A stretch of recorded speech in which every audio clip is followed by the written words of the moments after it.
Presidenti i Shtetet e Bashkuara të Amerikës, Donald Trump, përmes një letre për kryeministrin Edi Rama, ka ftuar Republikën e Shqipërisë për t'u bashkuar një organizmi të ri ndërkombëtar të quajtur Bordi i Paqes, në cilësinë e vendit antar themelues. Në krye e mbi të gjitha, duhet pranuar se kjo ftesë është një vlerësim i lartë për rolin e ri që Shqipëria ka marrë ndër vite në çështjet e paqes, sigurisë dhe stabilitetit në rajonin ton, po sigurisht edhe në gjirin e organizatave ndërkombëtare. Nuk ka dyshim se ftesa e presidentit Amerikës është edhe një vlerësim i drejt për lidershipin e kryeministrit Rama, i cili është ftuar personalisht si antar i Bordit Paqes. Fatkeqësisht, edhe për një ngjarje me një peshë të tillë krejt të veçantë për Shqipërinë e vogël, ky lajm i mirë për emrin e Shqipërisë e të shqiptarit në botë është pasuar nga një lumë marrëzish të derdhura në Mexhlisin e Informimit Publik. Ndërkohë që Shqipëria ftohet si bashkëndërtuese e një mekanizmi të ri ndërkombëtar, i cili synon ndërtimin e paqes së qëndrueshme dhe funksionale në botë, duke nisur me një nga sfidat më të ndërlikuara dhe më të ndjeshme të sigurisë globale, siç është e ardhmja e rripit gazës, opinioni publik shqiptar sulmohet nga brenda me gjithfarë fantazish të kundërshtarëve të kësaj qeverie. Pikërisht në një moment me simbolike peshë të veçantë, ku Shqipëria thirret si bashkëthemeluese e një qendre diskutimesh e vendimarrjesh me impakt global, jo në Honolulu, po në Shtëpinë e Bardhë, periferia e skenës son politike përndizet a thua se Shqipëria u përjashtua me turp dhe jo u ftua me nder të posaçëm. Tesa ky zhvillim dërgon gjithashtu mesazhin e Amerikës së Re se në politikën ndërkombëtare të sotme madhësia gjeografike apo demografia e një vendi nuk është faktor përcaktues, po vlen mbi të gjitha autenticiteti, koherenca dhe aftësia për t'i kontribuar paqes, stabilitetit dhe sigurisë, çka Shqipërisë ja njohin e çmojnë të gjithë prej vite tani më. Në Tiranë plas marazi e marrin dhen lloj-lloj tregimesh me miliarda dollar që do pague kemi për bordin, me palestinezë që do i sill kemi në Shqipëri, në këmbim të prezencës son në bord. Tamam kur kjo ftesë e drejt për drejt e presidentit Trump për kryeministrin e Shqipërisë, për t'u bashkuar Bordit Paqes si bashkëthemelues, konfirmon forcën dhe besimin e ndërsjellët në partneritetin strategjik mes Shqipërisë dhe Shteteve të Bashkuara të Amerikës. Në Tiranë pasqyrat mediatike mbushen me shëmbëltyrat e dëshpërimit, a thua se në Bordin e Paqes do t'ulet partia e një pjesë të shqiptarëve dhe jo Shqipëria e të gjithë shqiptarëve, kudo janë, në çdo truall ku jetojnë ata që flamur mbi të gjithë flamujt kanë atë të Skënderbeut e të Ismail Qemalit.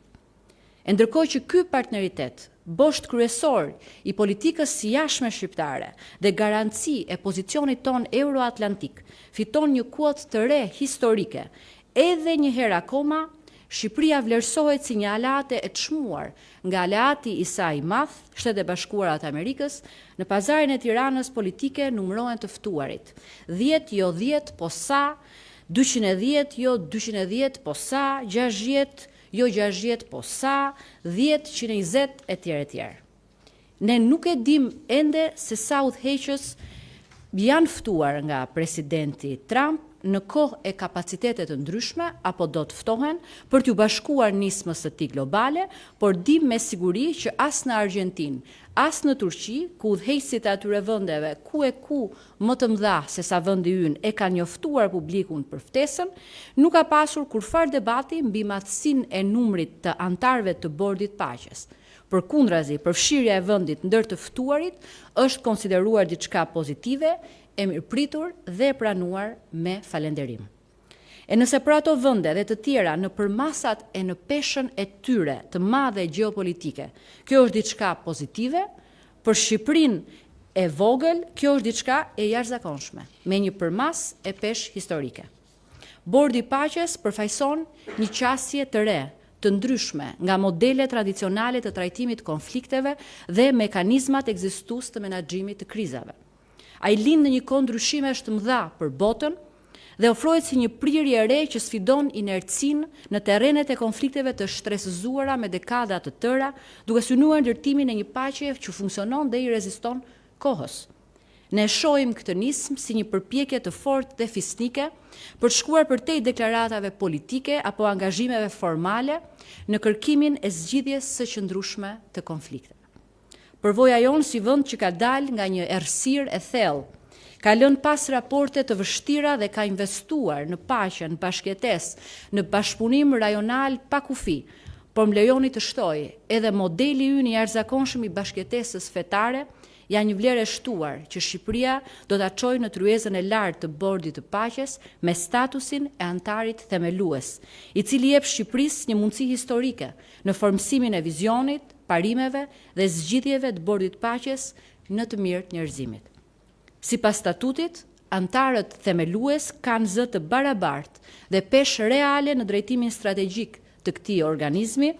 prandaj kjo ftesë nuk është vetëm një nder i madh, por është një përgjegjësi e lartë shtetërore, madje mbi të gjitha një përgjegjësi e lartë shtetërore.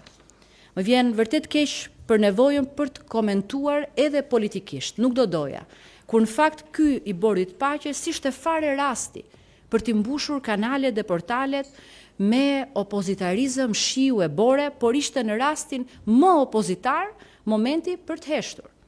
Por besoj se kjo ftesë është e mjaftueshme për të zhbërë të gjitha fabrikimet që kanë qarkulluar kohët e fundit lidhur me qasjen e administratës së presidentit Trump ndaj qeverisë tonë apo vetë kryeministrit, cilat kulmuan me agresionin dezinformues ndaj vendimit të brendshëm të Shteteve të Bashkuara të Amerikës për të rishikuar politikën e vizave të qëndrimit e lejeve të punës në Amerikë për gati gjysmën e vendeve me të cilat SBA-t kanë marrëdhënie diplomatike. Të gjithë ata që pas një përgjegjshmëri publike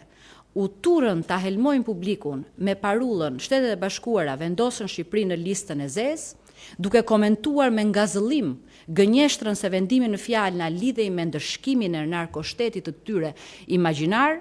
e kanë marrë përgjigjen as më shumë dhe as më pak, po direkt nga presidenti Trump, i cili ka nënshkruar në letrën e tij se Shqipëria është një partner i mrekullueshëm dhe Edi Rama është një udhëheqës i respektuar botërisht. Jam e hapur për pyetje. Po me radhë, ta fillojmë nga rreshti i parë. Po. Eksela Sheu, Euronews Albania, zonja Spiropali, pas ftesës që keni marrë dhe ju lexuat një pjesë të saj të presidentit Donald Trump, a synon Shqipëria të jetë antare e përhershme në Bordin e Paqes? Faleminderit. Duhet të sqaroj që në fillim se Bordi i Paqes nuk është vetëm për Gazën, edhe pse zgjidhja e situatës në rripën e Gazës sigurisht ka një urgjencë më të madhe dhe buron edhe nga plani i paqes i presidentit Trump me 20 pika, ku tani në fazën e dytë për planin gjithëpërfshirës, pas kalimit të rezolutës në Këshillin e Sigurimit të Kombeve të Bashkuar, rezoluta 2803 e 2025-s, i hapet rrugë krijimit të Bordit Paqes. Dhe dua këtu dhe gjej rastin edhe për shkak të pyetjes tuaj të kthej disa përgjigje të shkurtra në lidhje me detyrimet, por dhe me angazhimet në vijim. Jo, nuk ka detyrime financiare, është një ftesë nga presidenti Trump, pra e drejt për drejt. Nuk ka angazhim tjetër përveç se angazhimit të shpallur botërisht dhe që ne sot e deklarojmë për marrjen pjesë në këtë bord, dhe sigurisht që Shqipëria me statusin e antarit themelues të Bordit të Paqes do shohë në vijim angazhime të cilat burojnë edhe nga statuti. Por është një organizëm sui generis, por që as pak dhe për asnjë arsye nuk i kundërvihet Kombeve të Bashkuara, përkundrazi rrjedh nga një rezolut e Kombeve të Bashkuara mbi krijimin e Bordit të Paqes, por edhe mbi implementimin e planit Trump për paqen në Gaza. Po. Zila Mishti nga Report Televizion. Në letrën e presidentit Trump, bashkangjitur, siç përmendët edhe ju, ishte statuti, por edhe plani i gjithëpërfshirës. Kryeministri Rama kur njoftoi për ftesën, qartazi njoftoi edhe pranimin e ftesës Donald Trump. Po cilat janë hapat që do të ndiqen tani më, do duhet ratifikohet në parlament, a e ka pranuar zyrtarisht Shqipëria ftesën, dhe nga ana tjetër ka po ashtu analiza të shumta, jo vetëm Shqipëri, por edhe ndërkombëtare që e cilësojnë këtë lëvizje të Shteteve të Bashkuara si një anashkalim të kombeve të bashkuara të OKB-s. Pra si shihni ju këto analiza apo këtë fakt? Ftesa është e qartë dhe sigurisht nuk është asnjë lëvizje promocionale, nuk është asnjë reklam për cilin presidenti Trump nuk ka nevojë, po është një plan shumë i qartë, i detajuar dhe vizionar mbi krijimin e një bordi i cili në asnjë moment nuk i mbivendoset kombeve të bashkuara, të paktën nga sa ne po shohim qartësisë nga statuti dhe nga udhëzimi për mënyrën e operimit, por është një mekanizëm shtesë bashkëpunimi që buron edhe nga rezoluta e kombeve të bashkuara, që afron si shtete me një rëndësi të posaçme, dhe këtë nuk e them për nga matësia, por për nga koherenca, qëndrueshmëria dhe luajaliteti në aleance përtej, por edhe me element, me individ, me njerëz të shquar, të cilët mund të kontribojnë në këtë përpjekje shumë fisnike. Sa i takon më pas respektimit të statutit të udhëzimeve, ato janë aty për gjithë për të parë. Sigurisht që Shqipëria e pranon këtë ftesë dhe ne do jemi të gatshëm që përmes respektimit të atij statuti, që është shumë i qartë si për firmën që duhet japin përfaqësuesit më të lartë shteteve, ndaj është shtuar edhe kryeministri i Shqipërisë nominalisht, ashtu dhe për procese të tjera, ne jemi të gatshëm që në bashkëpunim me vendet që do jenë në këtë bord, por edhe me Shtetet e Bashkuara të Amerikës, me partnerin ton strategjik, të koordinohemi në çdo hap. Ambrozia Meta nga Syri Televizion. Si shpjegon Ministria e Jashtme deklaratat disa mujore të administratës Trump dhe të ambasadës amerikane në Tiranë, e cila përgjatë gjithë muajve të fundit ka si refren për Shqipërinë, pra në diskursin e vet për Shqipërinë, dominohen nga kërkesa për të luftuar krimin e organizuar, kartelet e drogës dhe pastrimin e parave. Një gjuhë që zakonisht përdoret për vende problematike dhe jo për një shtet antar të NATO-s, pyetje parë, dhe pyetja e dytë është, a keni dieni nëse do të ketë një vizitë në Shqipëri të vajzës së presidentit amerikan Ivanka Trump dhe avion qeveria shqiptare me planin për t'i falur dhëndrit të presidentit ishullin e Sazanit? Faleminderit.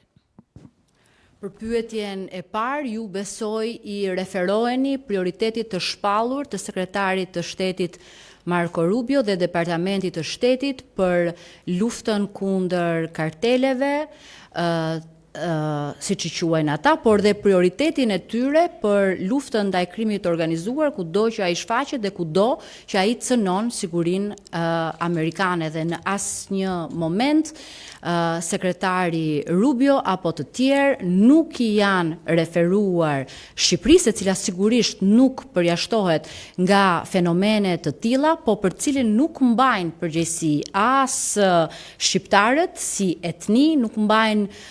përgjegjësi as autoritetet në vende të tjera ku ato shfaqen, qofshin në Amerikën Latine apo në Europë e përtej, ashtu si të gjitha shtetet e tjera kanë sfidat e tyre kur vjen puna te lufta kundër krimit të organizuar, trafikimit të drogës, luftës kundër korrupsionit e të tjera prioritete. Ajo që është e qartë dhe është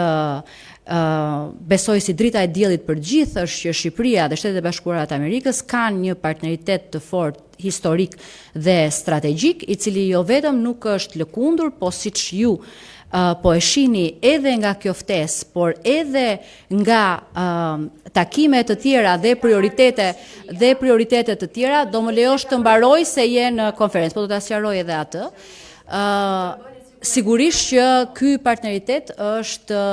i palëkundur dhe prioritetet e Shtetet Bashkuara të Amerikës, sa i takon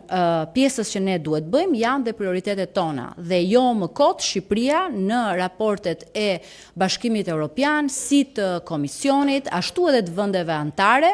rezulton një vend që luftën kundër korrupsionit, krimit të organizuar, trafikimit, po edhe pavarësinë e gjyqësorit e të tjera prioritete që kanë lidhje me këtë luftë e ka sot në nivelin më të lartë, paktën për rajonin e Ballkanit Perëndimor, dhe për këtë arsye Shqipëria është sot vendi kandidat pararojës bashku me Malin e Zi për antarësimin në Bashkimin Evropian. Të tjerat janë spekulime politike me të cilat mund të rohet përkohësisht, po nuk mund të krijohet një alternativë e besueshme dhe e qëndrueshme.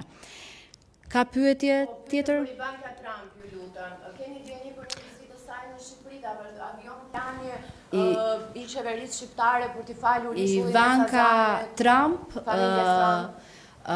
jo vetëm familja e presidentit Trump, po të gjithë zyrtarët amerikanë janë të mirëpritur në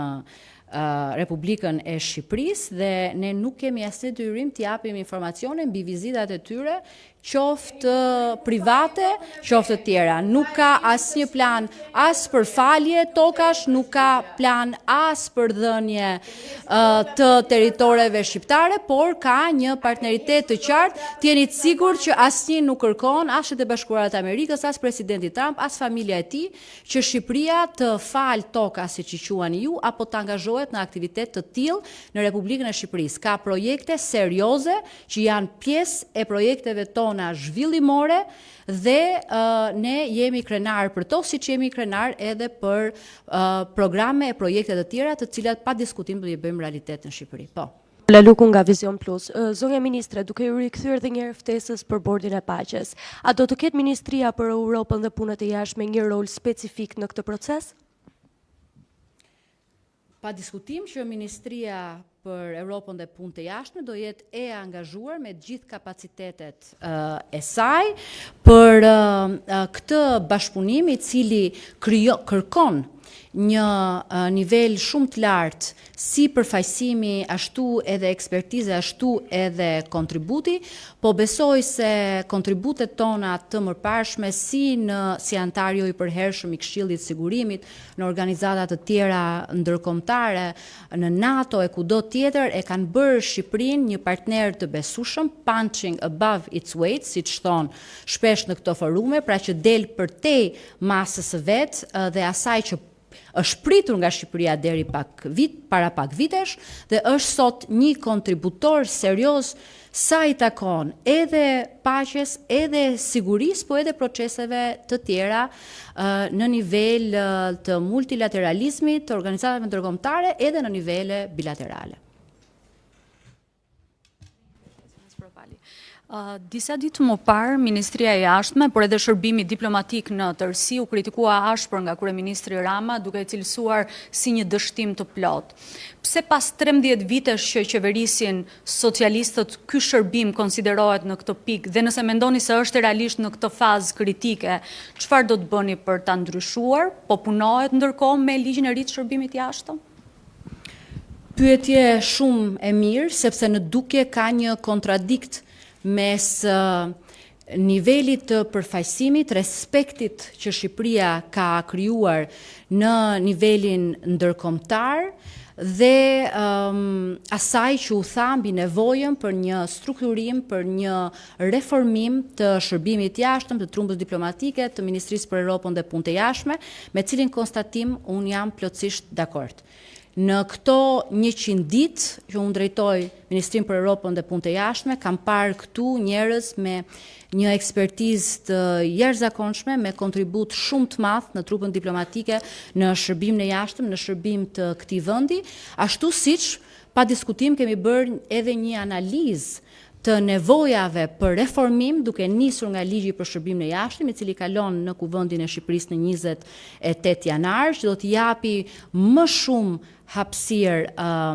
meritokracisë, më shumë hapësirë promovimit të talenteve të reja, hapjes së Ministrisë për Europën dhe Punët e Jashtme dhe trupës diplomatike për të rinj apo kontributorë tjerë që kanë punuar në organizata ndërkombëtare dhe duan të japin një shërbim për Shqipërinë. Kam vënë re pa diskutim që Ministria për Europën dhe Punët e Jashtme duhet të ngrihet në një nivel të ri përgjegjësie publike, jo vetëm sa i takon reformës dhe ligjit, ne kaluam ligjin për diasporën, tani ligjin për shërbimin e jashtëm, por edhe të përfaqësimit, edhe të diplomacisë publike. Ky rol i ri i Shqipërisë kërkon pa diskutim që të ndiqet edhe nga një administrat, edhe nga një trup diplomatike, e cila mirë rregullohet, e cila ka edhe vetëm kontributet dhe kalon përmes një procesi meritokratik, por në gjykimin tim edhe shpërblehet më mirë edhe i shërben vendit në kapacitetet të reja. Pra ka shumë hapësirë për këtë përmirësim dhe për ta thënë shkurt dhe shqip, duke qenë një strukturë e cila ka trashëguar edhe një histori, por edhe një strukturë që gjatë një tranzicioni të gjatë ka pasur uljet dhe ngritjet e veta, pse jo dhe duhet ta pranojmë, edhe emërime apo promovime apo mungesë gradimi apo mungesë vlerësimi për diplomatët në merit, ka krijuar një ngërç. Nuk e them për këtu për konvencion, por sigurisht që Ministria për Europën dhe Punët e Jashtme ndër vite, ndër këto 13 vite qeverisje, ka kontributin e vet të padiskutuar edhe për rolin e Shqipërisë në botë, por besoj që ka ardhur koha në këtë rol të ri, në këtë pozicion të ri, në diskutimet dhe në negociatat kaq intensive me Bashkimin Evropian për antarësimin e Shqipërisë brenda kësaj dekade, pra brenda 2029-s dhe mbylljen e negociatave brenda e 2027-s, ne jemi duke parë një reformim tërësor, jo vetëm të ligjit, por dhe trupës diplomatike, edhe të diplomacisë ekonomike, edhe të diplomacisë publike dhe kulturore, dhe për më shumë prezencë të Ministrisë për Europën dhe Punët e Jashtme në diskutimet hapura dhe publike për procesin e integrimit, për ta zbërthyer këtë prioritet kombëtar më shumë për grupet e interesit, për të rinjt, për studentët, për fermerët, për grupet e interesit dhe për ata që do përfitojnë nga ky proces, duke ndarë shumë mirë detyrimet, ashtu edhe avantazhet. Pra ka shumë punë për bërë dhe në këto 100 ditë ne kemi patur një aktivitet shumë të gjerë dhe intensiv që ju e keni ndjekur dhe keni pasqyruar dhe unë për këtë ju falenderoj, si me vende anëtare të Bashkimit Evropian, me vendet që kanë presidencën e BE-s, me vende të rëndësishme që ndikojnë drejt për drejt në procesin ton të integrimit, dhe 2026 do jetë viti ku kjo mësymje diplomatike duhet të jetë më eficiente, më efikase. Plani për 27 vizita në 27 vende anëtare brenda këtyre 2 viteve është një projekt shumë ambicioz, i cili kërkon të gjithë angazhimin e kësaj trupe që është një shtyllë e funksionimit shtetit shqiptar dhe duhet pa diskutim të ngrihet në lartësinë e këtij misioni.